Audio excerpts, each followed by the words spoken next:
Devon live chat, and a very good afternoon to everybody. And Loki's with me. I'm here. You could be here as well. All you've got to do is go onto our page and follow the links, which I'm not sure if I actually put that link on there. I think you could probably put the link on there while we're talking, couldn't you? So people can come and join us. It'd be nice to actually have some of the women, some of the ladies, some of the girls to come on. Tell us about your shopping experience, because today we are talking about Aldi. Now, you don't know too much about Aldi, do you, Loki?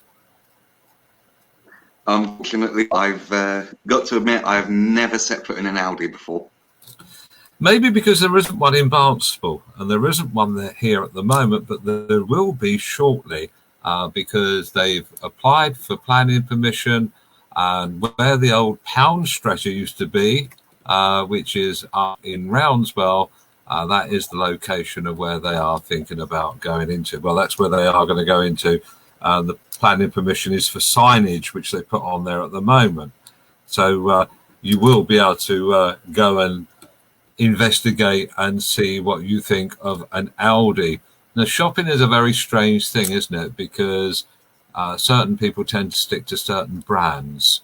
You know, you could be a Tesco shopper, you could be a Lidl shopper, you could be Aldi, Sainsbury's, whatever. There are so many. What is your shopping habits? What is the main brand that you feel comfortable in? And that's the point of the chat today. Do we need another supermarket brand? Are you ready to investigate a new way of shopping? What's your viewpoints?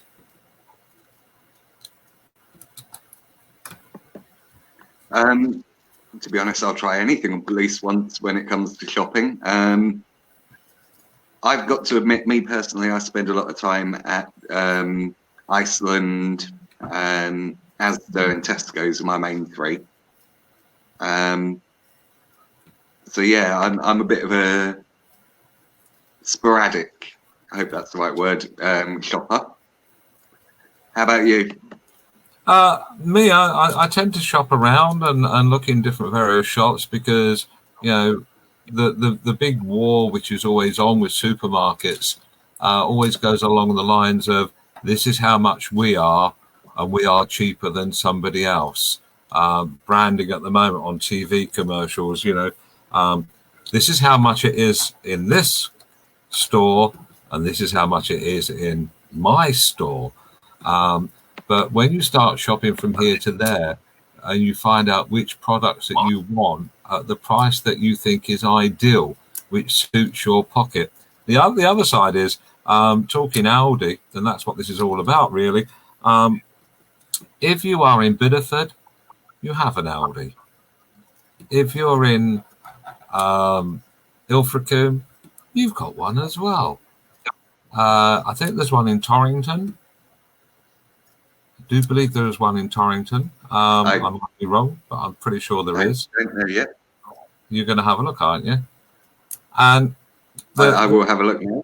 The thing is, you know, if you are looking at price comparison and that's where you want to go to do your shopping, if you are in Barnstaple and you've got to go all the way to Bideford, the little bit that you're going to save, you're going to spend in fuel. That doesn't really do you any good, because in the end, you are out of pocket. So that's the way it goes, I suppose.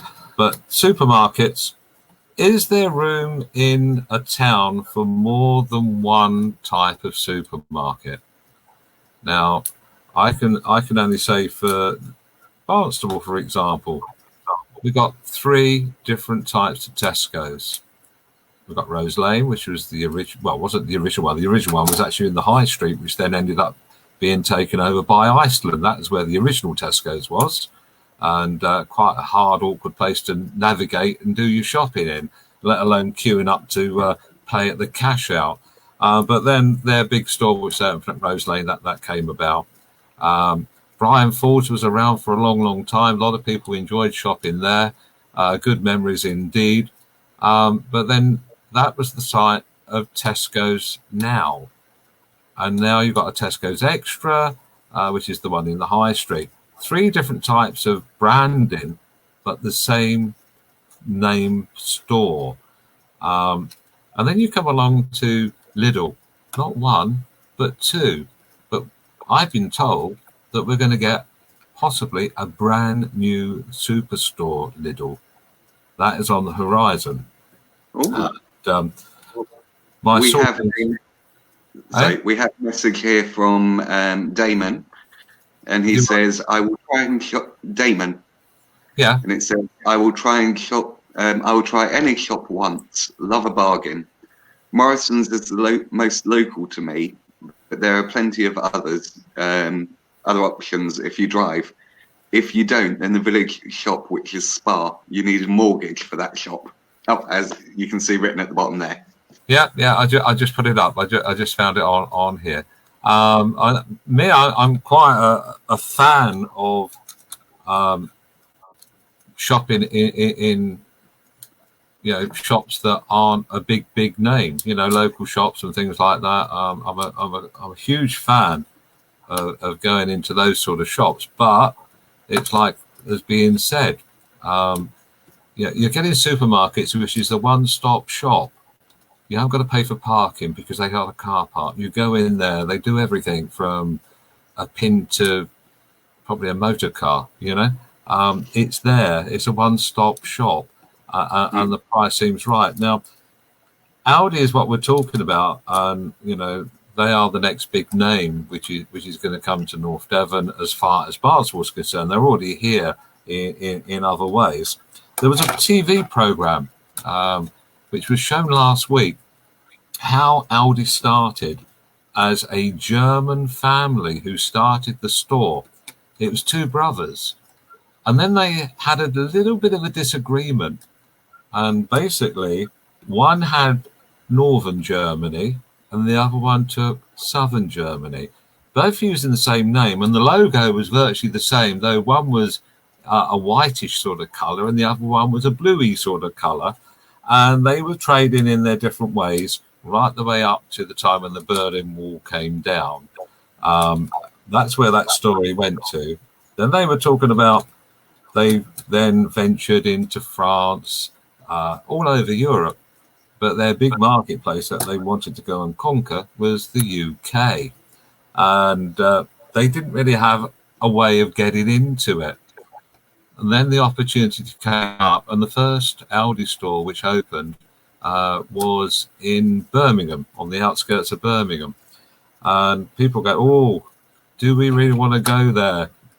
It ended up being quite a success because the similarity between Aldi and Lidl, and I thought there must be some sort of connection there. Following the roots back, there is no connection, is there? No, and it's funny.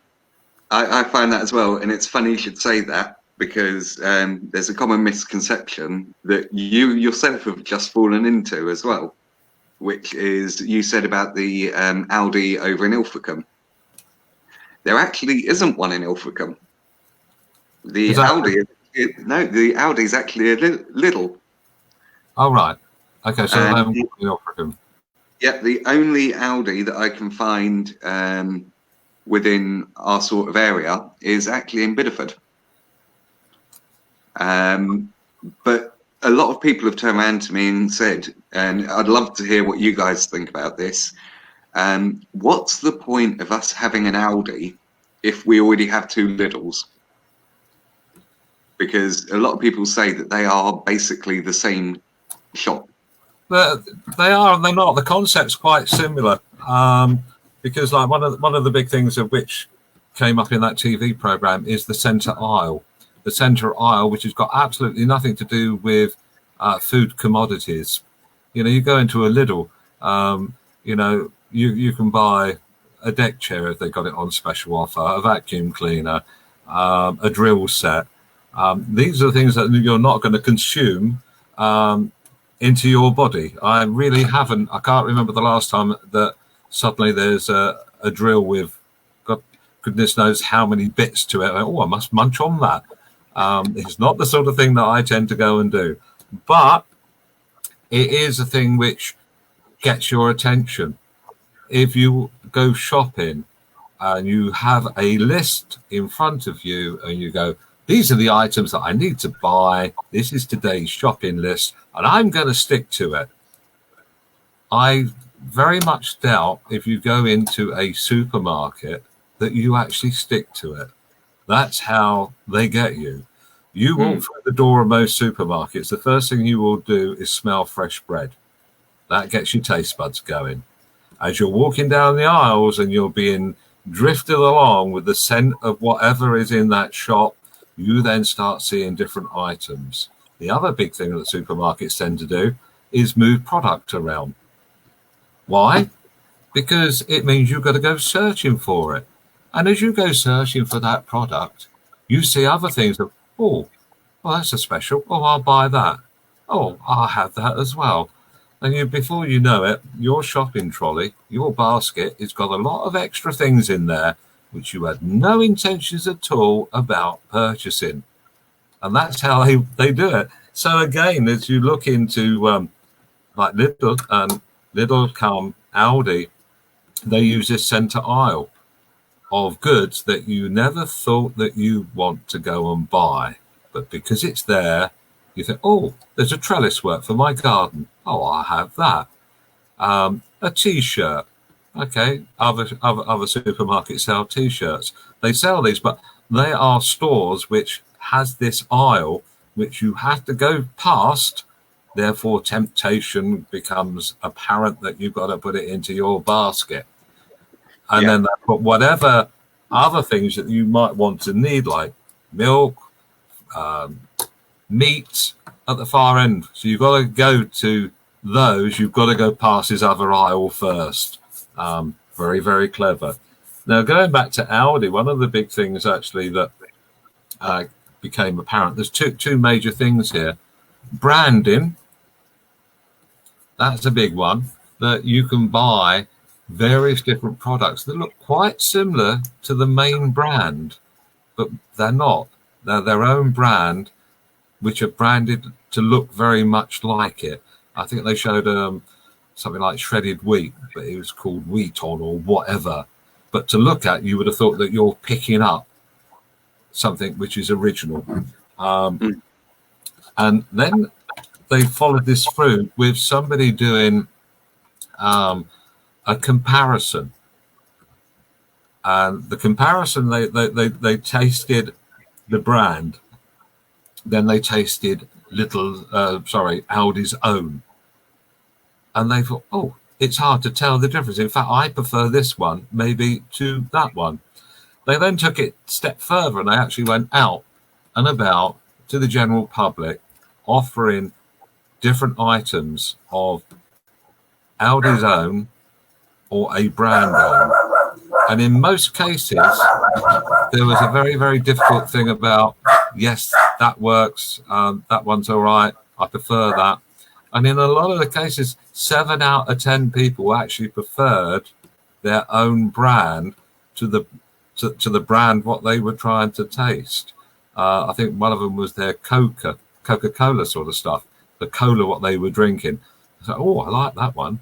I'm not sure about now. That's the one I prefer. And a lot of people actually were quite, oh, shock, horror. I'm drinking the brand. The other thing which is about Aldi, which is a plus, is they are a family-run company. They still are. So they haven't got a board of directors. They haven't got to pay out for shareholders. That's how they keep the price down. They're not being dominated by saying you have to make a gross profit of 75%. They can sell a lot of things at a cheaper price because they're not being greedy. And for that, I think I could take my hat off to them, actually. I think that's rather good. Yeah. In fact, we had Damon on, didn't we, earlier on? Maybe if we send him the link, we could actually see how it may work in his part of the world as well, because he came on the other day, didn't he? And he's based up in Scotland. And, there's different buying habits and things like that.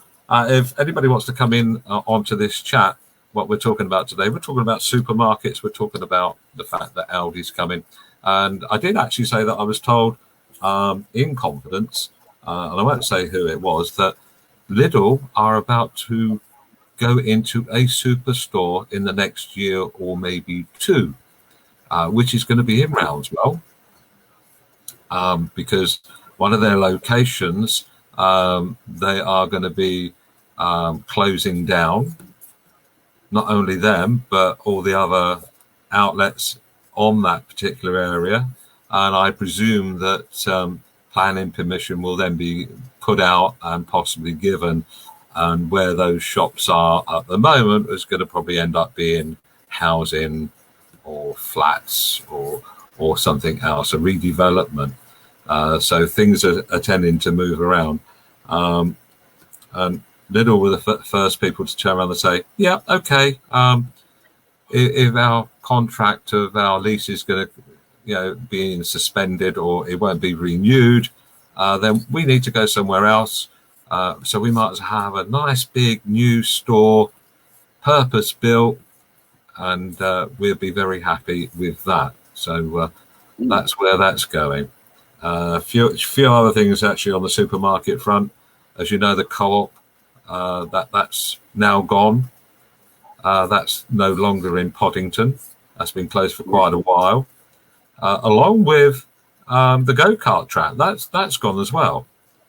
And when I was told about that, I was quite surprised, actually. I must admit, actually, I haven't took much notice driving past there over the last year or so, that I thought it was still there. I used to quite enjoy the fact that it was there, but one of those sort of things. I've got a few messages which are coming in at the moment, but on a different page. So, shopping experience, that's what we're talking about. It's a shame that we haven't got any of the ladies who have come through. Our women could have come on and spoke about it.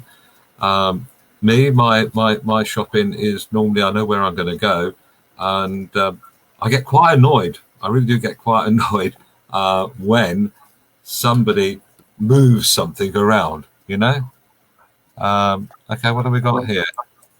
We've got quite a long one here, so I'm more than happy to read this one out because it doesn't actually show all of it. Okay.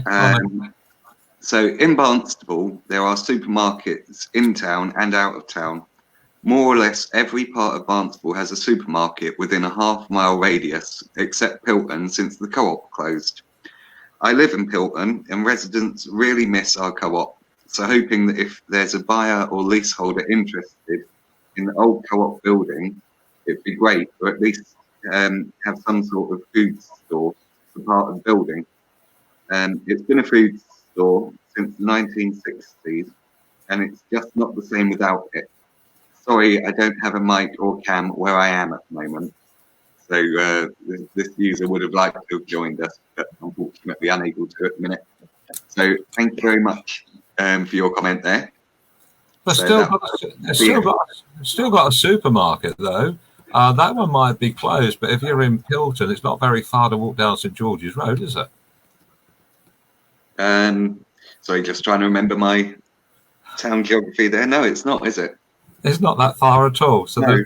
it's not a large one. I think it's a fairly small supermarket, but there is one.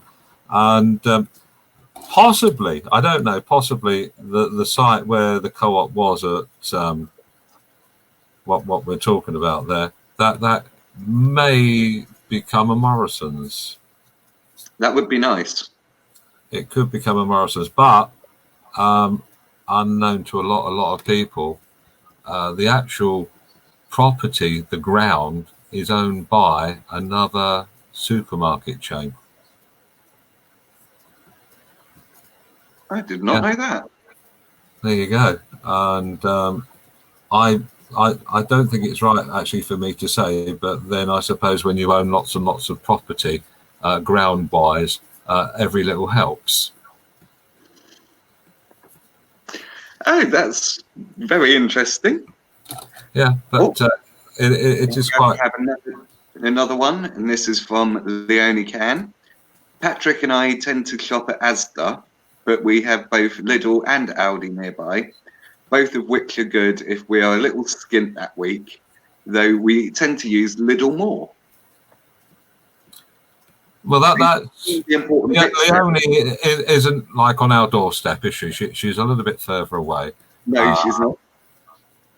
And our Facebook user has pointed out that they're in Catford Lane, so St George's Road is a bit of a walk. Absolutely. Totally. Leonie hit a absolutely brilliant point there when she said about if they're a little skint that week. Now, one of the things, exactly what you were saying, was about their own brand versions. Now, I'm going to admit this. I'm all about own brand. I'm a little bit tight when it comes to spending money. So I will admit, if I can, I always go own brand. And a lot of the products are actually made by the same companies that make the big name brands. So quite often you're paying for the name because it is literally the same product. So it's quite interesting to see that there are quite a few people that go, you know what, name brands aren't that important. Go for what you like. I mean, so this is kind of leading to, how about you guys? Do you stick mainly for name brands, or, you know, do you go own brand every now and then? Because do you see a difference? Martin, how about you? I think the thing with branding actually is, like, you tend to stick to knowing and using what you've got used to. And this goes back probably for certain age groups, certainly people in my age group, where my parents didn't have the option to have a budget line brand, a home brand, or anything like that. You know, you had to have what was available. And those companies then dominated. And, you know, you talk of, say, baked beans, you had like 2, maybe 3 various different varieties of tins of baked beans. And you go, oh, I like that one. That one's got a different sort of taste. Maybe, you know, the tomato sauce is slightly different. So you then stuck to that. And then as you grow up and you go on, well, that's my particular variety. So I'm going to stick to that, because you're going to stick to knowing what is palatable to yourself. That's probably the difference. Recently, yes, in one of the stores of which we've been talking about, I tried their own brand of baked beans, and there's not a lot of difference. There is not a lot of difference at all. And I think, like, you know, when you see all these different supermarkets with their own particular branding, either there's a lot of factories which are doing very similar things, or, as like you suggested, that there is a certain amount that goes with the brand name on it, and then so much will go to one of the big name supermarkets with their labeling on it, and so on. Yeah. Exactly where these factories are and what the real truth is, I haven't looked into that. Maybe somebody might know that. Maybe we could get that answer. Let's stick with baked beans. Okay. Well, I've got brilliant. In Tesco's, Sainsbury's, Asda, and I know Lidl, for example, has a different name. They don't have like Lidl brand, but they have their own brand. You know, do these all come from the same source? Do they come from the same factories? Do they change the recipe? Do they say, okay, for example, Asda wants, I don't know, something like about 250,000 cases of baked beans to be labelled, packed, and distributed to their distribution centre to go to stores. Or do they actually have their own little factory somewhere where it's just making those, which sounds like how they could do that and keep the price down is beyond me. But maybe somebody's got the right answer. Maybe you could come on to our page on Devon Live Chat, like other people have, and just put something down there. Or if you want to follow the link, you could actually come straight through and join us. Well, because we're live for about another 20 minutes. Well, one of the examples I wanted to use was you were saying about baked beans. Is I'm not going to mention any names or anything for the companies, but there is a company that sells a named brand baked beans at £3.20 for a pack of 4 cans of baked beans. There is another company that sell a 4-pack of their own brand baked beans at 94 pence. Now, I have tried both brands, and I personally cannot tell the difference. So it would be quite nice, actually. But might be something that we could do here on live chat at some point, where we could actually send out somebody with two plates of a product and do a comparison there and then. That would be quite interesting to see who can tell what is what. Is that the sort of thing that does a thing for you?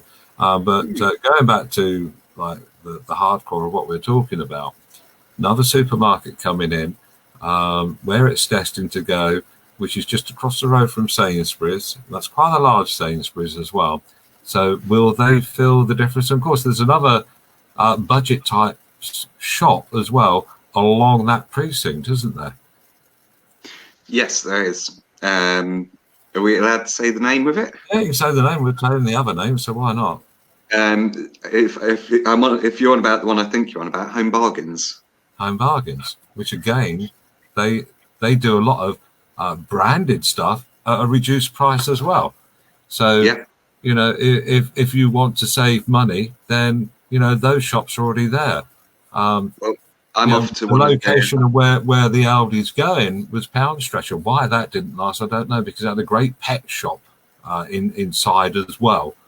So that there was a variety of things. Now, the reason Aldi have actually chose that location is because there has to be any shop premises have to have a license for the style of operation. You can't just go, oh, I'm going to open up, say, a pet shop in a location which used to be a fast food place. You've got to have the right licensing for it. And that particular... You have to apply to the council for certain planning permissions, including change of purposes, which is... So you had to get all those... There's so much paperwork and everything to do just to change it from a pet shop to an ordinary shop. And a lot of people don't realise that bit. Yeah.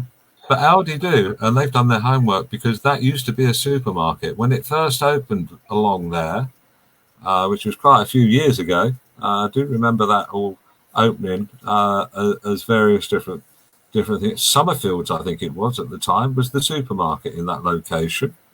And it's always kept the license of usage as a supermarket. Even when it ended up being a shop which was purely for paper, computers, Staples. When it was Staples, there was no food at all. But it always was still classified as a supermarket. It actually kept its supermarket status as well on the list. So that's when Poundstretcher went in there, because they were doing food as well. They could actually do that along with all their other products. Now, somebody very, very clever who is at Aldi have gone, do you know what? We don't need to get a usage change because it already holds that for a supermarket.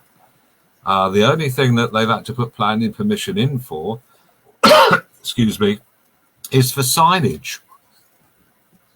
And I think when you were a councillor, I think you've been involved in some of that, haven't you, with putting signages up that you can't just willy-nilly go and put a big illuminated sign up. You've got to have permission. It's got to be the right signage to fit the right location so it's not an eyesore. Exactly. You've got to be careful of things like the how visible it is from the road. Does it encroach onto the footpath and things like that? There are so many different things that you need to consider just in the signage. And as you said there perfectly, about it being an eyesore, because I've seen signs come in and you look at it and go, no, there is absolutely no way that that can be allowed, because it's, you know, really bright, really in your face, and it just doesn't fit in with the rest of the area.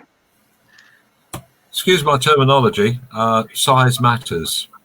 Yes. People say sometimes it doesn't. Size matters. If it's too small, it doesn't do you any good for having any signage there anyway. If it's too big, that can be offensive and be no good for everybody else. So the size matters to the location. In the same place of where we're talking about, there's a fast food takeaway, and there's a very high sign there.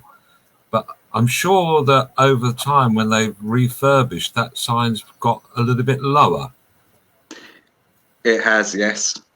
But it's still within the restrictions that has been allowed. So they will have had to have applied to adjust their signage as well when they were doing their renovations. So what will have happened is they will have sent in their plan for how they want it to look for the renovations, and then put an extra bit on the side for the signage. I was quite fortunate to have been in one of the council meetings for one of their other branches as it came in. So they have to literally cover everything in that application. I'm not saying where I live, but I used to be able to see that sign, and it used to like go right the way through the valley. You can see it for quite a long way. Can't see it no more. Does that make any difference to me? No, not really, but it might have done to some other people. But I think it's like everything else. Shops which are independent retailers are getting less and less and less. So are we as well to have another chain come in with another supermarket? Is that good for shopping? Does that keep everybody else on their toes? Maybe not. What do you guys think? Exactly. Write your comments down, and even after we finish, this will be up there. You know, this video will be up to view on Facebook and on YouTube, and you can put your comments underneath, and then we will come back to it another time.